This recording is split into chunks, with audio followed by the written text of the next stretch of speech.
오늘은 하나님 없는 세상 현실이라는 제목으로 하나님 말씀의 은혜를 나누고자 합니다. 오늘 본문의 말씀은 동생을 죽인 죄로 인해서 에덴 동쪽 놋 땅으로 쫓겨간 가인의 후손과 또 아벨이 죽은 후 아담이 그의 아내와 동침하여 낳은 세 번째 아들 셋의 후손에 관한 기사입니다. 이 가인의 후손과 셋의 후손이 이렇게 비교돼서 나와 있습니다. 이 기사가 중요한 것은 가인과 셋이 세상과 하나님 나라라는 상징적인 의미의 조상의 역할을 감당하고 있기 때문에 그렇습니다. 그럼 가인이 어떤 사람입니까? 하나님이 자신의 제사를 받지 않자 이를 격분해서 결국 동생까지 죽인 잔인한 범죄를 일으킨 사람 아니겠습니까? 철저한 영적인 단절이 실질적인 그런 죄악의 길을 걷게 한 그러한 모습을 우리가 이 가인을 통해서 볼 수 있습니다. 반면에 성경은 25절에서 아담이 다시금 그의 아내와 동침하여 아들을 낳았는데 그 아들의 이름을 셋이라 했다라고 얘기를 하고 있습니다. 셋이라는 이름의 뜻은 택함을 받은 자 이런 뜻을 갖고 있습니다. 이것은 하나님이 아들을 잃어버린 슬픔에 빠진 아담에게 셋이라는 아들을 주셔서 새로운 희망을 세워가시겠다고 하는 약속이죠. 내가 택한 자를 통해서 당신의 역사를 이루어 가시겠다라고 하는 그러한 말씀입니다. 그래서 셋의 혈통은 하나님의 자손으로서 계속 이게 등장하게 되는 것을 볼 수 있습니다. 어떻게 보면 아들을 잃어버린 아담은 독생자 예수를 십자가의 희생에 아낌없이 내어주신 하나님을 떠오르게 하죠. 너무나 사랑하는 아들이었지만 죄인된 인간을 위해서 아낌없이 그 외아들을 주신 하나님의 사랑은 바로 이 아담처럼 고통을 뛰어넘는 아버지의 마음을 우리가 이해할 수 있게 되는 것입니다. 오늘 셋의 이름의 뜻이 택함을 받은 자다라는 뜻을 갖고 있다는 것도 참 의미가 있습니다. 바로 예수 그리스도도 택함을 받은 자로 이 땅에 오셨고 그의 죽음을 통해 구원을 받은 우리 모두도 다 하나님의 사랑으로 인해서 택함을 받은 자이기 때문에 그렇습니다. 이 택함 받은 자의 삶은 상황이 중요한 게 아니라 하나님의 선택이 중요한 거죠. 선택에서부터 우리 인생의 운명이 다시금 바뀐다라는 것을 얘기하고 있는 것입니다. 그렇기 때문에 성경은 결국 슬픔의 희생이 있었다 할지라도 또 여러 가지 힘들고 고통스럽다 할지라도 하나님의 역사는 여전히 이어지고 있다라는 것을 얘기하고 있는 거죠. 인간에게는 그 현실이 절망이고 고통일지라 할지라도 하나님께서는 또 다른 길을 통해서 당신의 역사를 이루어 가신다는 것을 잊지 말아야 되는 거고 결국 하나님의 사람으로 말미암아 여호와의 이름을 부르도록 그렇게 만들어 주신다라는 것을 잊지 말아야 됩니다. 오늘 보니까요 본문에서 셋의 아들의 이름이 에노스라고 했거든요. 에노스의 이름의 뜻은 미약하다라고 하는 뜻을 갖고 있는 아니스에서 유래한 말입니다. 사실 오늘 그 위쪽에 보면 가인의 자손들에 대해서 나오는데 가인의 자손들의 그런 상황에 비해서 이 셋의 자손은 참 미약합니다. 어떻게 보면 세상 속에서 미약하고 너무나 힘이 없는 것처럼 보이고 그렇게 할지 모르지만 뭡니까? 하나님께서는 이 연약한 자를 통해서 당신의 강함을 이루어 가시는 것이죠. 그래서 이 미약하였으나 이들이 어때요? 비로소 여호와의 이름을 불렀다라고 하는 것은 두 가지 의미겠죠. 하나님의 도우심을 청할 수도 있는 것이고 또 하나 뭡니까? 하나님으로 인해서 감사하고 당신이 정말 나의 하나님이십니다라는 그 고백을 할 수 있도록 주님께서 만들어 주셨다라는 것을 성경은 우리에게 가르치고 있는 것입니다. 자, 그렇다면 반대로 세상 나라를 상징하는 가인의 후손을 좀 살펴보길 원합니다. 이 세상 나라는 여기서 그냥 우리가 말하는 일반적인 세상이 아니라 하나님이 없는 세상, 이걸 얘기하는 거죠. 하나님을 버린 사람들, 또 하나님에게서부터 떠난 사람들, 이것을 얘기하고 있죠. 본문 16절을 보니까 가인이 놋 땅에 거했다. 그래서 그의 아내와 동침하여 에녹을 낳았다라고 얘기하는데 놋이라고 하는 말 자체가 무슨 뜻을 갖고 있냐면요. 추방이라는 뜻을 갖고 있어요. 추방. 유리하다 이런 뜻을 갖고 있어요. 이 말이 뭡니까? 가인은 하나님의 그런 풍성하신 은혜의 에덴 동산에서 떠난 다음부터는 어떤 삶이었다는 거예요? 유리하는 삶이었다.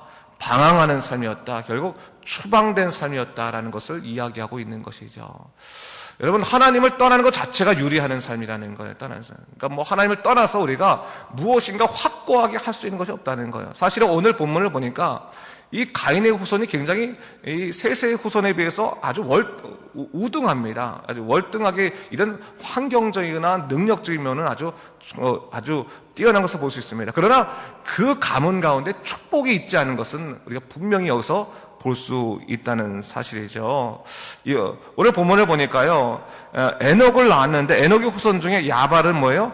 가축 치는 자의 조상이 되었고, 유발은 수금과 퉁소를 잡는 자의 조상이 되었고, 두발가인은 구리와 쇠로 여러 가지 기구를 만드는 자, 대장장이죠. 가 되었다라고 얘기하고 있어요. 뭘 얘기합니까? 기술 문명이 발달됐다라는 것을 얘기하는 거죠. 아주 기술 문명이 발달됐다. 그러니까 여러분, 하나님 없어도요, 기술과 문명은 발전할 수 있습니다. 인간의 갖고 있는 지식만으로도 기술은 얼마든지 발전하는 것이고 문명도 얼마든지 발전할 수 있습니다. 그런데 여러분, 기술과 문명이 발전했다고 해서 인간에게 행복을 과연 주느냐라는 것을 성경이 얘기하고 있죠. 다른 말로 하면 우리에게 내가 돈을 벌었다고 해서 정말 행복하냐라는 것을 얘기하고 있는 거죠. 환경이 나아졌다고 해서 정말 행복한 삶을 살아가냐라는 것을 묻고 있는 거나 똑같은 겁니다. 근데 여러분, 오늘 본문을 봅니까? 결국 무엇을 말한 겁니까? 아무리 기술과 문명이 발전한다 할지라도 그것이 인간을 궁극적으로 행복하게 할 수 없음은 하나님과의 단절은 결국 인간을 고통과 죽음으로 몰고 가는 죄의 운명 속에 빠져들게 한다라는 것을 오늘 본문에서 이야기하고 있습니다. 죄라는 것은요, 점점 더 커지는 거죠. 근데 제가 뭐라 그랬습니까? 죄라는 게 뭡니까? 하나님과 영적인 단절이라고, 단절. 이 영적인 단절이라는 것은 뭡니까? 하나님에게 돌아가야지만 단절이 이게 줄어드는 거 아니겠습니까? 그렇죠? 이 격차가 줄어들어서 나중에 연합할 수 있는 거 아니겠습니까? 근데 하나님으로부터 떠나서 유리하는 삶을 살게 되면 점점 더 멀어지게 되는 거니까 뭐예요? 그 단절이 점점 더 커지게 되는 거예요. 그 격차가 커지게 되면서 결국 그들은 죽음에 이를 수밖에 없게 된다. 그러니까 죄라고 하는 것은요, 회개치 아니하고는 점점 더 그 죄가 커지고 마는 거예요. 죄라는 것이 이 합리화의 가정을 갖고 있잖아요. 죄를 질 때는, 처음에 질 때는 이거 하면 안 되는데 라고 하다가 두 번, 세 번 하면 죄의식을 못 느끼면 그다음부터는 그냥 정처 없이 그냥 죄로 흘러가지 않습니까? 그런 것과 똑같습니다. 오늘 본문을 보니까요, 이 가인의 자손 중에서 아주 특별한 사람 나오죠. 아주 특이한 사람. 누굽니까? 라멕이란 라멕. 라멕이라는 사람이 행한 거에 대해서 성경은 뭘 얘기하고 있습니까? 첫 번째로 그가 두 아내를 맞이했다라고 얘기하고 있죠. 하나님의 선하신 뜻은 뭡니까? 일부일체제였다는 거예요. 아담에게 하나님께서 하와를 손을 잡고 와서 둘이 한 몸이 되게 하셨는데 두 아내를 지니겠다라고 하는 것을 얘기하는 거죠. 이게 무슨 의미냐면요, 사람에게 한 사람을 주셨다는 얘기는 뭐냐면 하나님께서 그들로 하여금 존재적인 사랑을 갖게 하셨다는 거예요. 나에게 당신은 유일한 존재이고 당신도 나에게 온전한 존재입니다라는 존재적인 사랑을 의미하는 거예요. 근데 아내가 둘이라고 하는 것은 존재적인 의미가 있는 게 아니에요. 그게 뭡니까? 소유적인 의미가 있는 거예요. 그러니까 소유냐 존재냐라는 의미를 했을 때 이미 그 아내가 소유라는 개념으로 없어지는 겁니다. 이쁘고 또 자기 마음에 드는 사람들을 많이 이렇게 둬서 마치 아내를 많이 두는 것이 자기가 권력이 있고 힘이 강한 것처럼 보이는 소유의 개념으로 바뀌어가게 되는 거예요.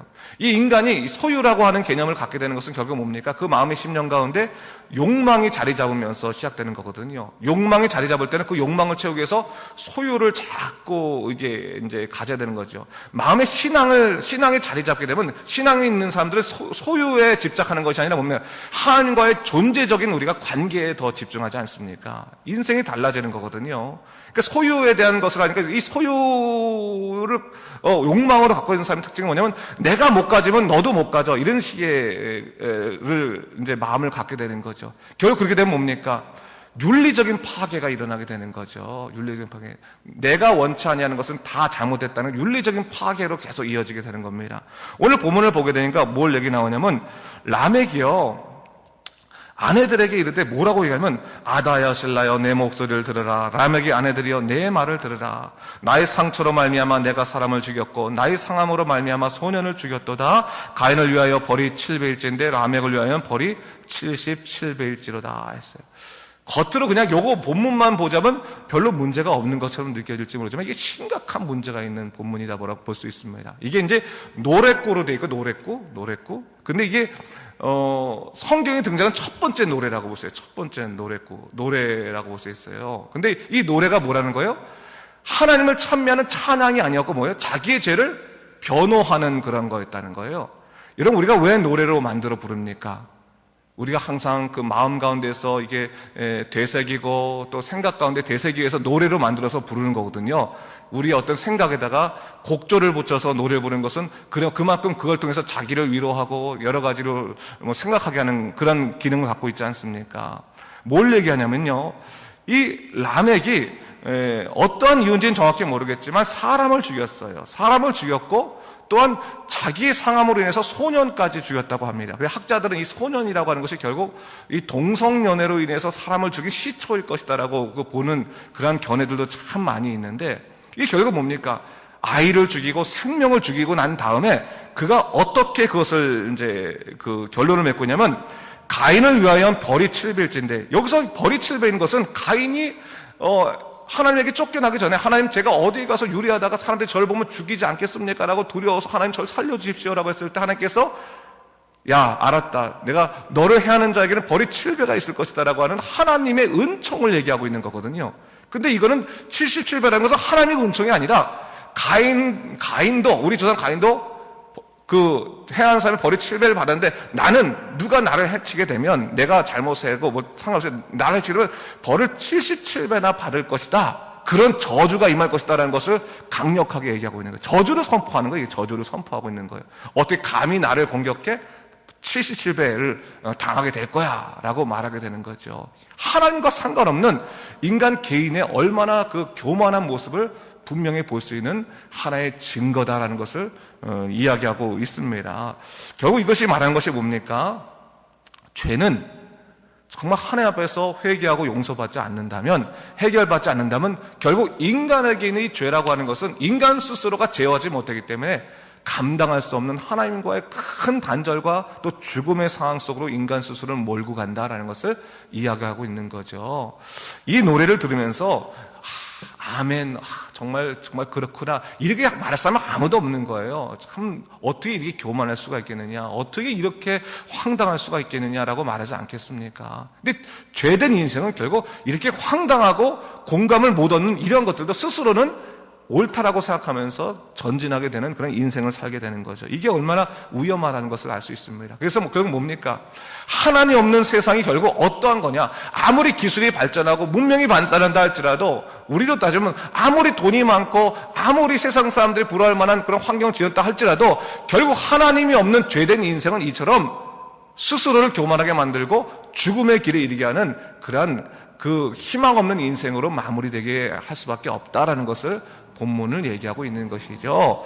역으로 25절 26절에서 아까도 말했지만 뭡니까? 비록 아담이 자기 둘째 아들을 잃어버린 그 고통이 있었지만, 하나님께서는 세 번째 아들을 통해서 하나님의 은혜를 다시금 허락해 주시고, 그 셋이라는 이름, 택함을 받은 자, 정말 하나님께서 택함 받은 자를 통해서 당신의 역사를 이루어 가시며, 에노스, 비록 미약한 인생이지만 그 미약한 인생을 통해서 여호와의 이름을 부르게 하심을 통해서 하나님께서 궁극적으로 우리 희망이 되시고 전능자 되신다는 사실을 분명히 알려주시면서 당신의 역사를 이루어 가시겠다라는 것을 이야기하고 있는 것입니다.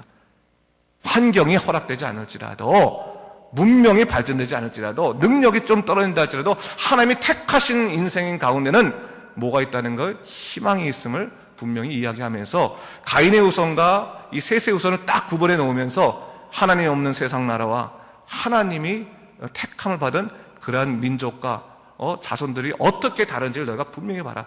누가 축복의 백성인지, 누가 하나님이 원하시는 그러한 온전한 능력을 누리게 되는지를 분명히 봐라라는 것을 오늘 본문에서 이야기하고 있는 것입니다. 다시 한번 여러분 이 본문을 읽으면서 하나님의 그런 뜻들을 잘 생각하십시오. 그래서 하나님께서 우리의 인생을 통해서 선하게 역사하시는 것들을 생각하고 믿음 가운데 살아가는 여러분 되시기를 주님의 이름으로 축원합니다. 기도하겠습니다.